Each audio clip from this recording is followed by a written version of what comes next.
Your life at every rank of Goldman Sachs. Level 1, the offer. The email arrives on a Tuesday. No fanfare, no celebration. Just a subject line. Goldman Sachs, offer of employment. You write it 3 times before it feels real. Analyst, Investment Banking Division, New York City. Base salary, $110,000. You're 22 years old. You've never had more than $4,000 in your bank account. You accept within the hour. Your mother cries. Your father shakes your hand like you're already someone different. You're not yet, but you will be. Move-in day, a studio apartment in Murray Hill, 400 square feet, thrive to $200 a month. You don't care. Goldman is paying for it. Sort of. First day. You wear the suit you bought specifically for this. Navy. Pressed. 200 West Street. The building is glass and steel and silence. The lobby smells like money. Not cash. Money. The kind that's been laundered through decades of quiet power. You badge in for the first time. Nobody looks up. Level 2. The grind. Week 1, they hand you a pitch book to fix. 173 slides, font inconsistencies, wrong logo on slide 47. You fix it at 2 a.m. Week 2, another one. This time you build it from scratch. You learn the templates, the color codes, the exact shade of Goldman blue. You learn the unwritten rules faster. Never leave before your VP. Never eat at your desk. Actually, always eat at your desk. Never say you don't know. Say, I'll find out. The work is not glamorous, not yet.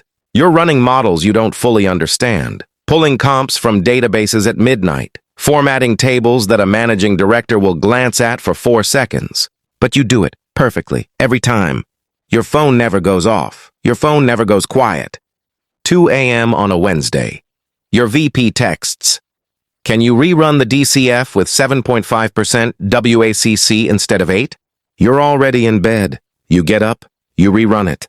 You send it at 2:47 a.m. He responds, the text. One word, no period. That's your reward. You stop making weekend plans by month 2. Your friends from college text. You respond less. Then barely. Then not at all. You tell yourself it's temporary. Everyone tells themselves it's temporary. Level 3, the machine. 6 months in and something shifts. You stop feeling tired. Not because you're resting. You're not.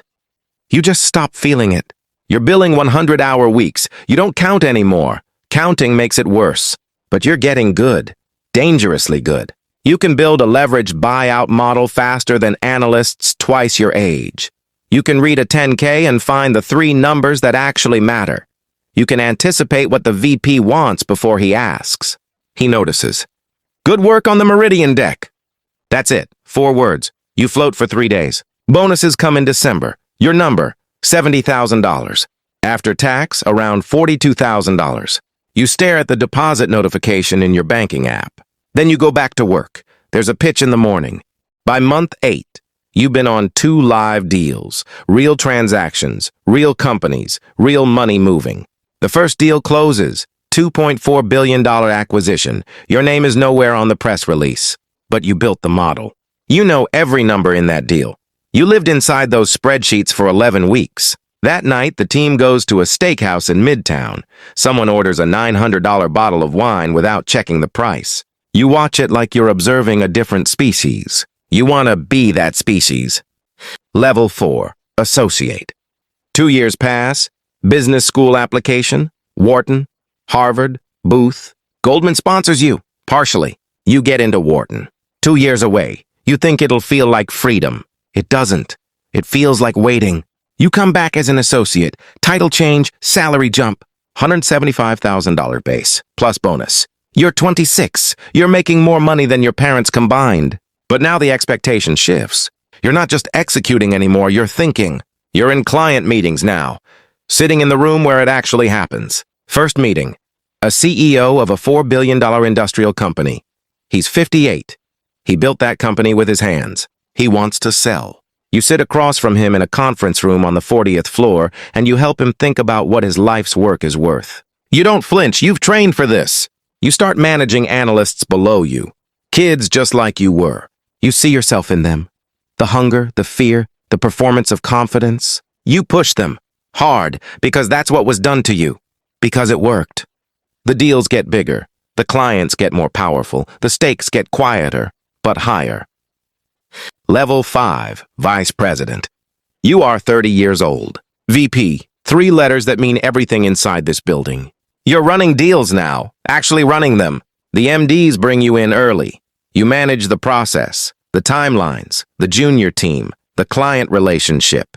Your compensation package this year, $450,000, base plus bonus. You have a 2-bedroom apartment in Tribeca. You got a dog you barely see. You have a cleaning lady who knows your apartment better than you do. Your social life is Goldman people, because Goldman people understand. They don't ask why you're on your phone at dinner. They're on theirs too. You start to feel the politics now. Who's rising? Who's stalling? Who's out of favor with which MD? You understand that the work stopped being enough a long time ago. Now it's about relationships. Perception. Being in the right rooms with the right people. You fly to London for a 2-day pitch. First class. The Connaught Hotel. You expense $600 dinners. You present to a FEC 100 board. 12 executives in suits. 40 years of experience combined in that room. They listen to you. You win the mandate. On the flight back, somewhere over the Atlantic, you order a scotch and stare out the window. You feel it for the first time in years. Not happiness, something colder. Control. Level 6, Executive Director.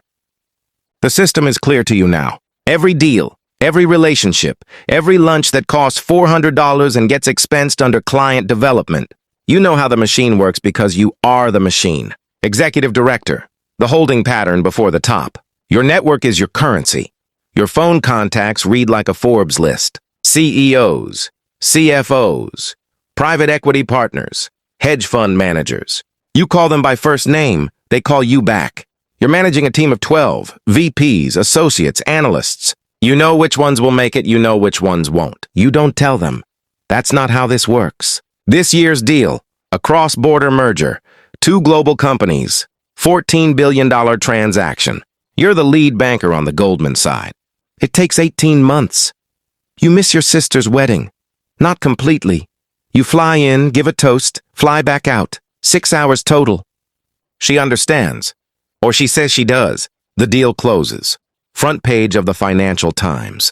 Your name is mentioned in the 3rd paragraph. You screenshot it at 5:30 a.m. and don't send it to anyone because there's no one to send it to who would understand what it cost. Level 7, Managing Director. MD. You've watched people chase this title for 15 years. Some got it, most didn't. You got it. The announcement comes internally first. An email from the CEO's office. Your name on a list. You read it twice in the bathroom of the office because you don't want anyone to see your face. Base, $500,000. Bonus target, $1.5 million, sometimes more. Your total comp this year crosses $2 million. You are a different category of person now. Legally, financially, socially, but the pressure doesn't decrease. It multiplies. Because now you're on the hook for revenue. Not just executing deals, originating them. You have a number, a revenue target. Your name is attached to it. If you hit it, you stay. If you don't, MDs get managed out too. Nobody is safe. They just hide it better at the top. You're flying 200 days a year. Hong Kong, Riyadh, Frankfurt, São Paulo. 5-star hotels blur into one. You've stopped learning the names of the cities. You have a therapist. Every MD-level person you know has a therapist. You don't talk about work in therapy. You talk about everything else you've lost. Level 8, Partner. Goldman Sachs makes partners differently than most banks. You are selected, not applied for, selected. The process is opaque by design, months of silent evaluation.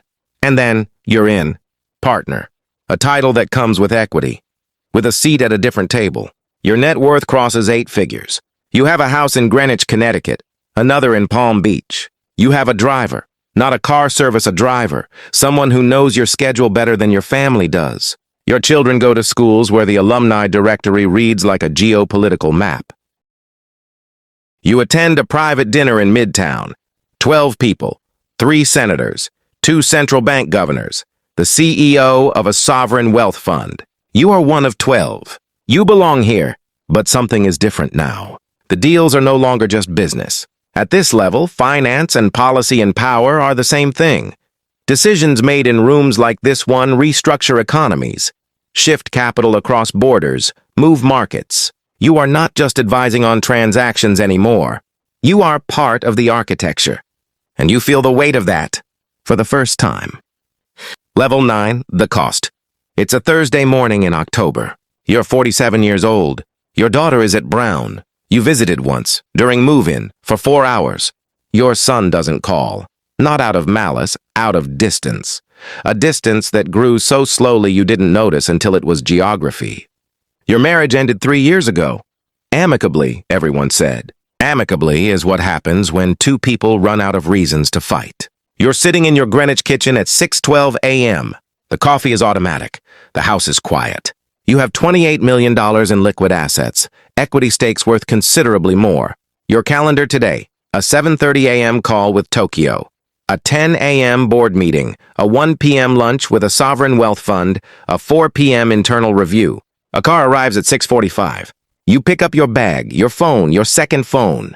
You look at the kitchen, the marble, the silence, the morning light, for exactly 3 seconds. Then you walk out. Level 10, the cycle. You are standing in a conference room, 41st floor, 200 West Street. Across from you, a 22-year-old. First week, new suit, navy, pressed. He's presenting to you a pitch book. Slide 47 has the wrong logo. You notice. You don't say anything. Not yet. He's sharp. You can see it in his eyes. That particular kind of hunger. He reminds you of someone. He finishes. The room waits. You lean back. Good work, you say. Let's talk about the model. He almost smiles. Controls it. Professional. You were him once. 25 years ago. Same building, same lobby smell, same hunger. He has no idea what the next 25 years will cost him. And you're not going to tell him, because nobody told you, and because somewhere, underneath the Greenwich house and the 8-figure net worth and the 200 days a year in the air, you do it all again. That's the part nobody talks about. That's the real hook.